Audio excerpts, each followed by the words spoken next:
Del método al posmétodo y epistemología didáctica de las lenguas por Carol Bustos y Susana Romero. Tenemos dos contenidos, el primero es sobre el método al posmétodo y el segundo tiene que ver con la epistemología didáctica de las lenguas. Iniciamos con un primer mensaje para abrir la primera parte. El lenguaje es siempre, implícita o explícitamente, una definición de los seres humanos en el mundo. Raymond Williams. Iniciamos entonces con los tres amplios puntos de vista conceptuales sobre el lenguaje. El primero tiene que ver con el sistema, donde encontramos tres componentes: fonológico, semántico y sintáctico, teniendo en cuenta los patrones del sonido, el significado de las palabras y las reglas gramaticales.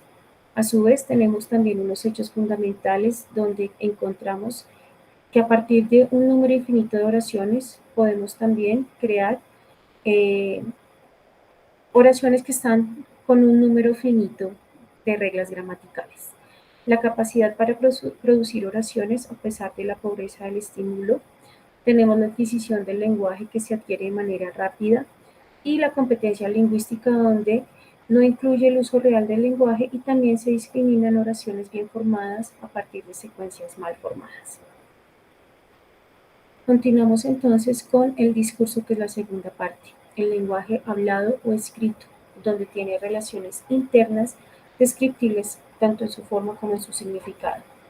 Aquí vemos a Holiday, quien habla de unas metas y unas microfunciones del lenguaje, la ideacional, la interpersonal y la textual, donde la primera representa el potencial del significado del individuo, la segunda las relaciones personales y la tercera las realizaciones lingüísticas. Ante esto, hay unas posturas de Holiday, Himes y de Chomsky. El primero habla sobre la comunicación, que el lenguaje es un producto o un resultado, un proceso de interacción entre funciones interpersonales y textuales del lenguaje. Himes habla sobre la competencia comunicativa consistente, tanto gramatical como sociolingüística, y Chomsky habla sobre que la competencia es una estructura mental de conocimiento entre el hablante y el oyente idealizado. A su vez, también encontramos algunos factores que gobiernan en la comunicación exitosa en Himes. Él aquí hace un acróstico sobre el speaking y tenemos lo que es el escenario, los fines, la secuencia, la clave, las instrumentalidades, las normas y el género para que haya esa comunicación.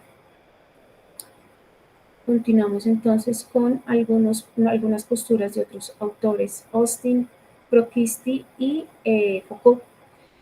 Los actos del habla, según Austin, llevan a cabo tres pasos: la locución, la elocución y la perlocución. Para Krosquity, el lenguaje se basa en una experiencia vinculada según los intereses políticos y económicos. Las ideologías del lenguaje están basadas en experiencias sociales. Las personas también desarrollan diferentes grados de conciencia según el discurso. Y la cuarta es una experiencia sociocultural de acuerdo a los patrones interactivos entre las personas que contribuyen a esa ideología lingüística. Y por último, la postura tridimensional de Foucault sobre el discurso, donde dice que todos los enunciados son textos reales. Y el segundo paso es que se relaciona con formaciones o campos específicos. Y el tercero es sobre una estructura sociopolítica que crea unas condiciones que gobiernan expresiones o textos particulares. A su vez, Bourdieu y Pennicock hablan el primero sobre el lenguaje y el poder simbólico que éste tiene, donde todo poder se constituye a través de un enunciado de hacer ver, creer a la gente y de confirmar o transformar la visión del mundo. Pennicock habla sobre el área del trabajo lingüístico aplicado en busca de una mirada crítica a la política del conocimiento del lenguaje.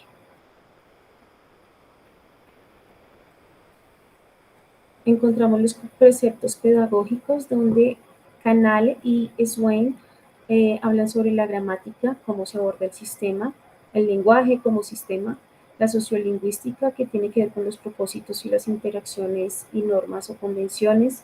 La discursiva es la forma en que una serie de oraciones se conectan con un texto, y la estratégica es la comunicación verbal y no verbal que se puede colocar en algún momento en acción para compensar las fallas de una comunicación cuando es insuficiente.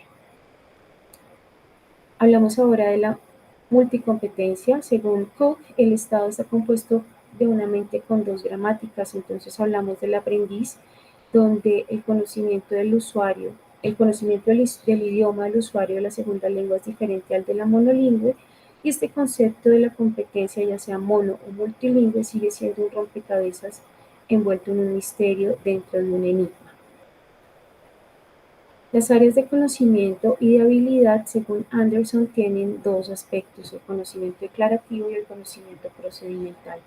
Con el primero tiene que ver el conocimiento sobre el sistema del lenguaje y el segundo sobre cómo usar el sistema del lenguaje.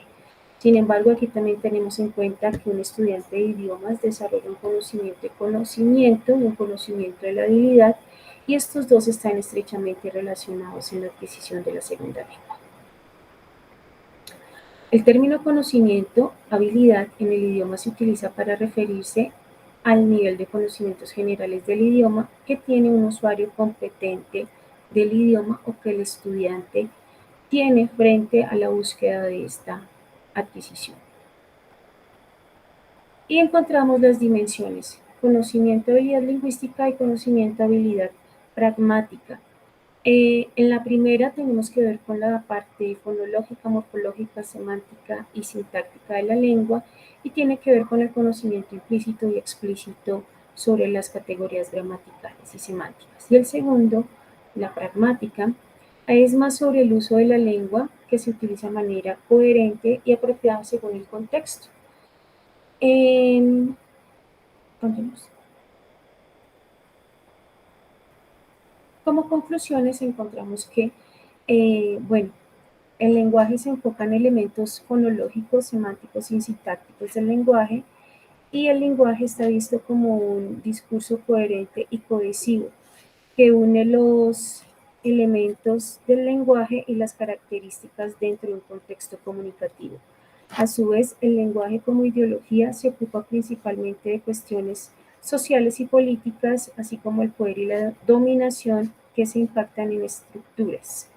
Y el campo de la lingüística aplicada ha invertido gran parte en explorar el lenguaje como sistema y como discurso. Ya por último, la introducción de varios tipos de competencia ha avanzado en la comprensión de las funciones sistémicas y discursivas del lenguaje, pero para que esto se dé es mejor agrupar varios componentes dentro de la competencia y dentro de la categoría: conocimiento de habilidad lingüística y conocimiento de habilidad pragmática.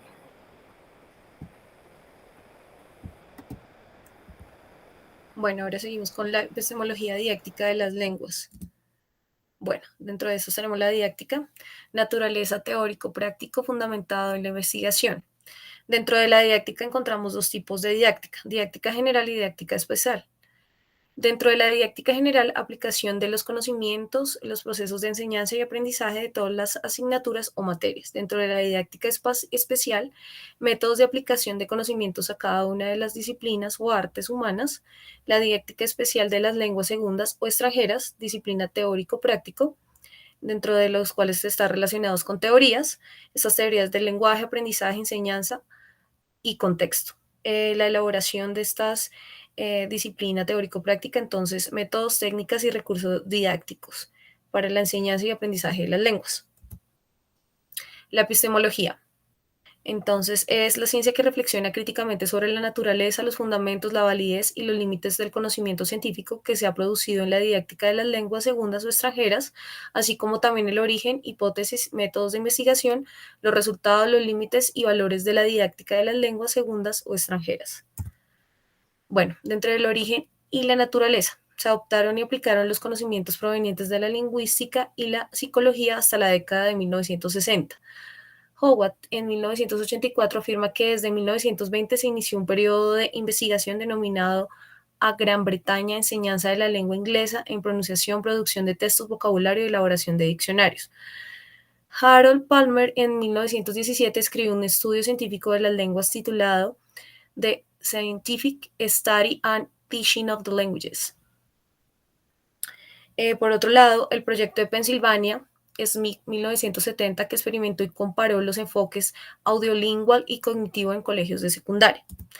Asimismo, el conocimiento en la DLSE ha sido de carácter práctico o normativo, el cual se ha basado en directrices de los campos de la lingüística aplicada y la metodología de la enseñanza de las lenguas, de los contenidos y actividades de los materiales instruccionales y de la experiencia pedagógica de los profesores.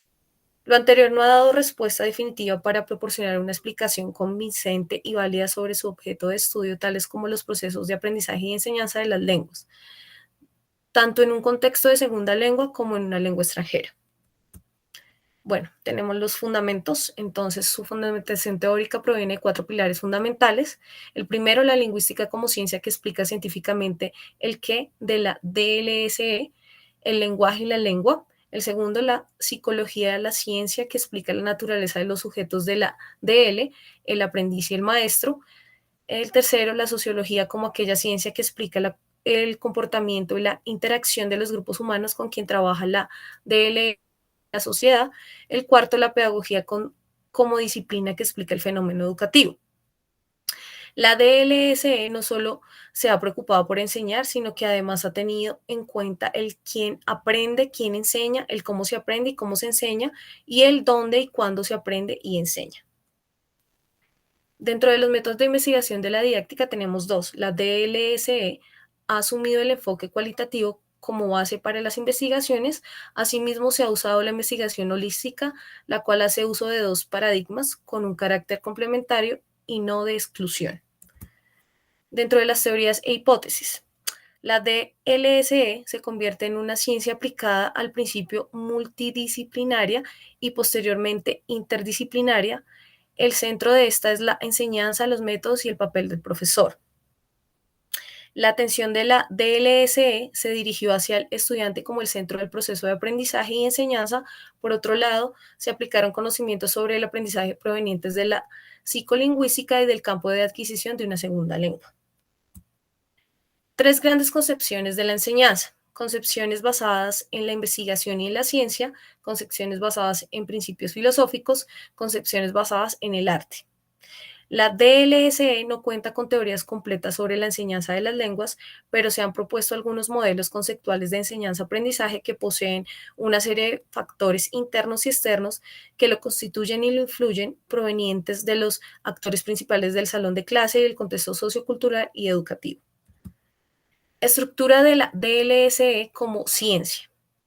Ladrón de Guevara, en 1983, la estructura de la ciencia establece 4 niveles. Entre ellos está epistemológico, teórico, metodológico y técnico. El epistemológico incluye proposiciones, enunciados, supuestos y leyes sobre la naturaleza y las características de la realidad objeto de estudio. El teórico, conjunto de preposiciones, constructos o conceptos interrelacionados que sirven para explicar algún área de la realidad que estudia una ciencia. Este nivel se ubican todas las teorías que conforman una ciencia. Metodológico, incluye las normas y procedimientos lógicos generales que orientan la realización de las investigaciones en la ciencia. No actúa de forma independiente, está condicionado y depende de los niveles epistemológico y teórico.